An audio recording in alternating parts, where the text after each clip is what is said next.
the role of the deep lithosphere in metallurgy. Thank you very much. Well, first of all, I'd really just like to thank the Geological Society and Macquarie for their really generous invitation, and also to Shefa Yamim and Vera, who really pushed us to come, I must say, and we're very glad we did. But far too brief a visit, and we really have to come back to your wonderful country. But today I want to take you on a journey that we've been on for over a decade now, probably 2 decades, and that is understanding the role of the deep earth in where we find the economic deposits at the surface that human civilization really depends on. This is an overview of how I'm going to present the talk, and so first of all we're going to go back to some square one, if you like, and talk about principles about the lithospheric mantle and that are important in understanding the evolution of the earth and the location of ore deposits at the surface. I then want to show how we can link crust and mantle events, some of the developments that have taken place over time, over the last decade or so, that have really fed the way that we can do these things. And then lastly, I want to look at the relevance of the deep earth to tracking ore forming processes, but I'm going to really focus down mostly on the relevance to diamonds because of the context in which we're speaking here. Now, the lithospheric mantle, if you stop to think about it, is the ultimate source of all the resources we have on the Earth's surface today. This isn't only all resources, it's the water, it's everything. That's where our civilization gets its sucker from. What we want to know is how did the fluids get to the surface, when they got to the surface, and where they came out of the surface. And to do that, we need to understand the big picture. We need to understand the architecture of the mantle. We need to understand its composition, the composition of fluids and how they flow through the mantle, and that leads us to understanding mantle evolution. And I always go back to this slide of what is the subcontinental lithospheric mantle, because often we don't really think about that when we're thinking about surface features, although their origin may depend on the lithospheric mantle. The lithospheric mantle is the non-convecting uppermost part of the mantle that may have formed in various ways, and that includes partial melting residues from the early Earth, cooling of upwelling asthenosphere at various times, and plume accretion to existing lithosphere. The base of the depleted lithospheric mantle is the lithosphere-asthenosphere boundary, which we can now recognise chemically in mantle xenoliths, and we can recognise it geophysically in a lot of places. One important thing is it's very depleted and it's heterogeneous, both laterally and vertically and fractally. It's a very heterogeneous system that we're dealing with. But if we can read all the information that we get from the mantle, it shows us a history of everything that's happened to it, when parts of it formed and when parts of it have been modified. We get samples of the deep earth, and most of you are really experts yourselves on the mantle xenoliths and the disaggregated minerals, the xenocrysts we get to the surface. And those xenocrysts include garnet, chromite, and clinopyroxene, and diamonds, of course. Below the lithosphere, we get some samples of ultra-high pressure xenoliths and their inclusions that come from plumes that have come up and underplated underneath pre-existing lithosphere. And remote sensing by geophysical data sets is a very powerful way to look at the average of physical properties of different parts of the mantle. And what we really want to do is understand what those geophysical sets of information are telling us in terms of the actual composition. That is, in a way, a holy grail of understanding the deep mantle.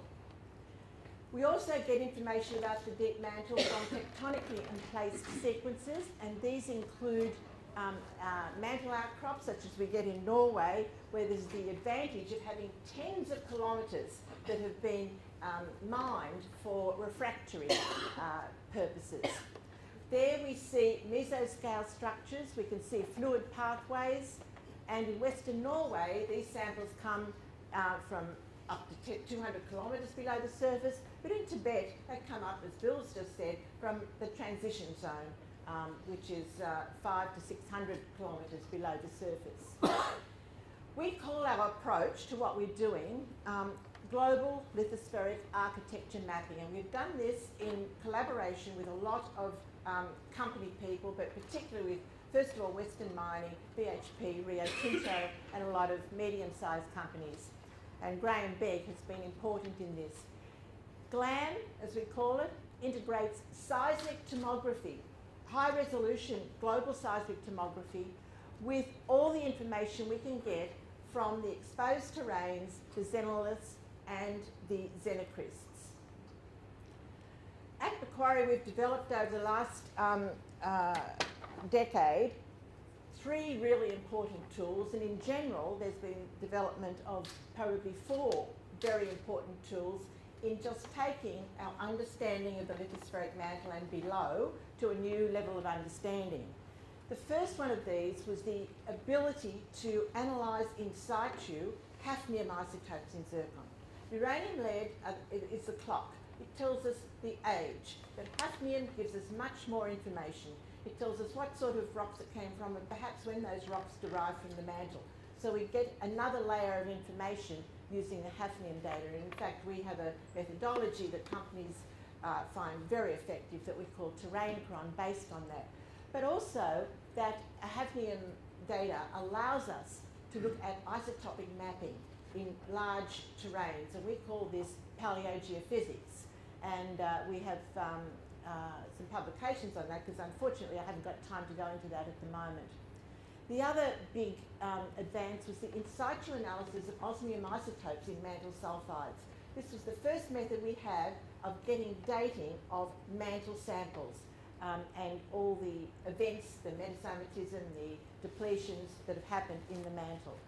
And then the high resolution seismic tomography and has allowed us to combine this information to map the extent of the Archean material that we have in the crust and mantle. And I think the next big breakthrough is going to be in magnetotellurics. So, linking of mineral systems and lithospheric architecture to metallogeny is a new way of looking at it for a lot of companies. And, well, new. Some have been doing it for about 10 years now since we started working with them. But exploration geoscience historically has focused simply on the upper crust, because that's where you get the ore deposits, it's what we have available. But the upper and lower crust are absolutely linked to the underlying mantle volume. So we have to understand the whole system, the whole large system, to be able to really understand the formation of ore deposits.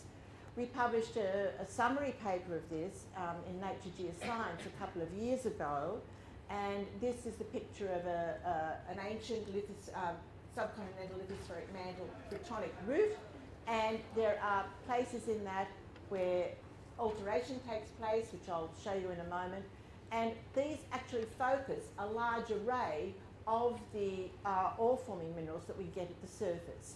And as I said, I'm going to be concentrating a little bit on diamonds in this particular presentation.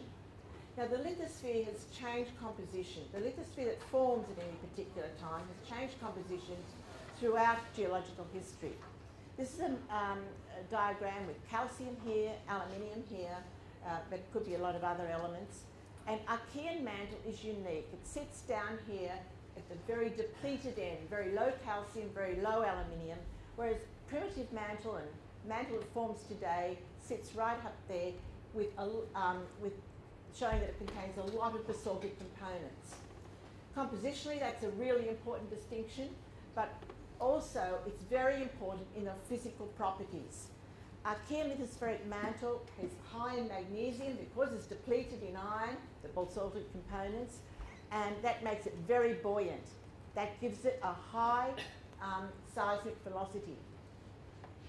Mantle, young mantle has a higher density, it's more fertile, and it gives us a low velocity. And they are two critical things to understanding the relationship between geophysical data sets or geophysical information and geochemical information. And just reinforcing that density, this is the density of Archean lithospheric mantle relative to young mantle today at conditions above about 200 kilometres. You can see that that mantle is more buoyant than anything that we have in the fertile Phanerozoic lithospheric column, including the asthenosphere. So that means we cannot get rid of, we cannot delaminate Archean lithospheric mantle to get rid of it. We have to do something drastic to it, like rift it, pull it apart, mechanically disintegrate it, and during that process, it gets metasomatized by the hot material around it. This is showing a hypothetical rift, and you see the listric faulting there, and the buoyant material that is stranded in the middle, and physically the old Archean mantle is pulled apart and can be changed. And this change produces changes in the geophysical signature because of the changes in density, conductivity, and seismic velocity. We think that refertilisation is something that's been very important since the Archean to many parts of the lithospheric mantle, and we can see this where we have basaltic material intruded into a very depleted peridotite in the Norwegian peridotites. This is eclogite because of the depth at which it was originally intruded, and the only fertile mantle we have is around it where it has metasomatized it. So we think this is an analogue for how we get geochemical domains that are metasomatized in Archean lithospheric mantle today. So now I'm going to go on and looking at some of the ways we can link crust and mantle structures to understand the evolution of that whole system. The iridium-osmium dating of the mantle sulfides is represented here, and in summary, we have a big peak in all of our samples, and it's a lot of samples at this stage. This is a big peak at about 2.9 to 3, and we interpret this, along with a whole lot of other information, as the formation of most Archean lithospheric mantle. Zircon here I've shown, and I've mentioned that the hafnium gives us information about the source region and whether crust and mantle material was involved in it, as well as the ages and the type of magma. So we have here the means of dating mantle and crust, and often we can get those forming together. And using that technique of looking at those ways of dating crust and dating mantle, we have been able to identify many previously unknown regions of Archean that are overlain by very young strata. And just some of these regions I've listed here. And one of the particularly interesting ones we found was in the Mediterranean, where we have evidence that there's Archean mantle underneath there. And the nice big question is that big buoyant blob actually stopping that collision happening in that region? So now, what is the relevance of all this about our knowledge about the lithosphere and the whole big system to being able to track all forming processes? And this is where I work with the companies and with Steve Grand, who does these models for the seismic tomography, the global seismic tomography. Steve keeps updating this regularly, so it's at the moment the highest resolution set of data that we have.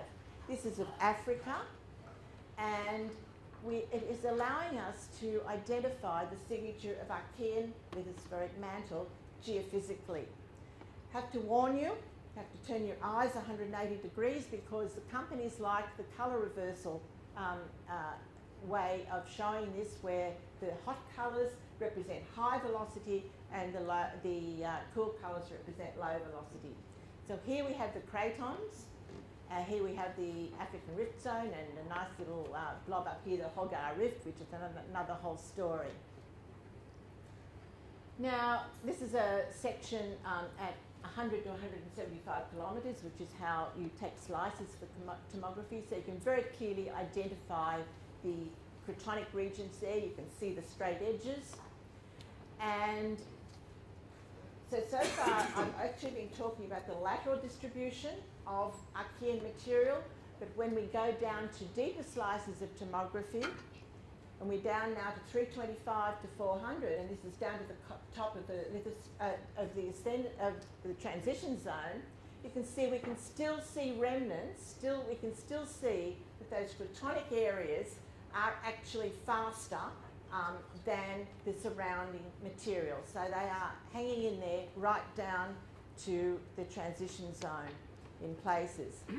Our geophysical people have modelled the shape of the cratons underneath by taking regions of equal seismic velocity, and they are very irregular, and it fits in very nicely with our geochemical information, because we want to know where are the pathways that we can transfer energy and material from the deep earth into the crust, and these represent the deep fluid conduits.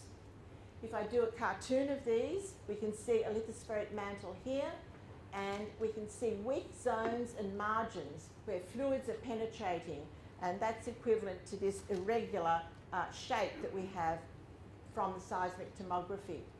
And we can also match this up in great detail to our geophysical information. Even more interesting is that we can go out into oceanic regions, and here we have the South Atlantic. And you see, here are the outlines of Africa and South America, but the signature of high velocity doesn't stay within those boundaries. It goes right out into the Atlantic. So we have high velocity regions, even right near the mid-ocean ridge. And I come back to that model of the lithosphere faulting, when you have the breaking up of a craton, the presence of buoyant blobs here that are stranded in that process, and we have been able to confirm actually that some of that is very consistent with all the data that we have. And the place where we've been able to do that very nicely is in the Cape Verde Islands, where we have mantle xenoliths coming from the island of Sal, and we've been able to identify that, first of all, they are Archean in origin, and that the age sequence that we see in all of that mantle there, using our rhenium osmium work, is equivalent to the ones that are mapped on the surface in the North African craton. So we have a situation where we can have deep Archean roots persisting down to 300 and 400 kilometres, but the important thing for this talk is the boundaries and lithospheric planes of weakness are those channels where you can have fluid coming up and being recharged by metasomatic exchange with mantle, and also altering the margins of pre-existing Archean lithosphere. And this seems like a very big excursion right up to Svalbard in just off Greenland. Here's Greenland and Iceland, and here's the archipelago of Svalbard. And in that rift zone where Svalbard rifted away from Greenland, there have been two independent sets of information from other groups that have shown that there is evidence that they have interacted with Archean lithospheric mantle. The basalts show that they've interacted with basalts that have a Dupal anomaly. That's another whole story, but we interpret that as interacting with Archean lithospheric mantle at the margins, and the xenoliths give old ages. These were not in situ ages, so the real age is going to be significantly older than that. And this is our model. Greenland Svalbard starts off rifting. We get a stranded blob that breaks into two, gives us the Gackel Ridge and Yermak, with the signatures that the other groups have found to represent Archean material. If we go back to the whole spread across the world, we can see the hot areas represent Archean lithosphere, and we are doing, this is an ongoing process. We are working very closely with one company in particular now, and very carefully mapping domains right across the lithosphere. And we've so far indicated that the high velocity routes indicate that a minimum extent of the highly depleted Archean material is underlying the surface of all the continents. So more than 70% of the continents have an origin in the Archean. It's easier to see when you black them all out, it's more dramatic. And so the ancient lithospheric mantle underlies most younger crust under continents, and it also forms some domains in the oceanic crust. We haven't done the oceanic bits, we've only done the continental bits there. Just reminding you again, this is showing back to that original tomographic image that I showed you, and that is a global tomographic image, but we also have the detailed regional tomography from the Kartval craton. And the really key thing about this is if we look at the cratonic regions, you can see the hot bits are the undepleted, the original Archean lithospheric mantle. Where are the kimberlites that bring us all the samples that we base all our work on? They are around the margins of these. They go through through the planes of weakness, but they avoid these actual regions here. So they are concentrated at boundaries, either at cratons or planes of weakness within boundaries. And that brings us on to the relevance to diamonds and kimberlite location. And this is from quite a long time study we've done of the Siberian diamond occurrence. This is the band, the depth band, where the diamonds occur in the high-grade pipes. And we have here the high-grade ones, the low-grade ones. This is our three-dimensional geochemical lithospheric mapping that we call geochemical tomography. And you can see that the regions where they're sampling, the high-grade pipes are sampling and bringing up diamonds and garnets, but the low-grade pipes are not bringing up diamonds or garnets, obviously. And I think the critical thing there is they're not bringing up the garnets from this region, which is highly depleted mantle. And this is another one showing the distribution of chromite and garnet for high-grade pipes and low-grade pipes. And here you can see chromite and garnet are sampled and brought up in the high-grade pipes. In the low-grade pipes, we do not get that assemblage coming up. So it suggests that a metasomatic process forms both the diamond and the garnet. And that's shown in the cartoon here, where we have the asthenosphere going up through planes of weakness that we've seen exist in cratonic regions, metasomatizing it and forming diamonds and garnet in ultra-depleted material that did not have those minerals.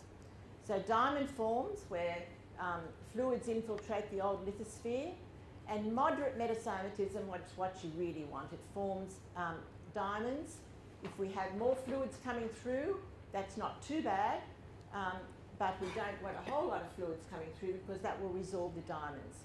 So the kimberlites that bring up the diamonds and garnets intrude along the same pathways that with the planes of weakness where the metasomatic fluids came up. And just in summary, if we have a kimberlite that comes up through mantle that has not been metasomatized in any way, you look really sad, and that's the emoji of the year, or the word of the year, I think. And if you have metasomatized mantle to a reasonable degree, and you have carbon in it, you can sample diamond and garnet, and you are very happy if you're doing diamond exploration. If you have a more highly metasomatic region, then you're not so happy, but it could be okay. That brings us back to looking at the general region in Israel. And as Bill said, we've been starting to look at the large lithosphere picture there, and at this stage there are not a lot of data, but just a few interesting things to think about. Obviously, you have a nice big rift zone there, and I'll draw your attention back to that cartoon about rifting and how lithospheric mantle, Archean lithospheric mantle behaves in that situation. And there's another nice satellite view of the Dead Sea Rift and the Arabian plate over here. And this is just emphasising the fact that boundaries are really important. Boundaries are where the fluids can come through and where you can actually get kimberlites bringing up diamonds around cratonic regions. I'll only just look at this particular geophysical set of data here, and these are very preliminary. I mean, it's just a suggestion at this stage that over here in the Arabian Peninsula, there is a region of high velocity material, but it does really need some quite detailed regional seismic tomography. We've gone over to looking at ambient noise as being the preferred model, and possibly magnetotellurics would be important too, but this is just the beginning to look at it in this big way. It's taken us a long time to look at Africa and get those details so they're all self-consistent. So it's tantalising and a nice challenge. So I'd just like to conclude by saying that the whole system of the lithosphere is the first order determinant for where a lot of ore deposits are located, and that includes diamonds.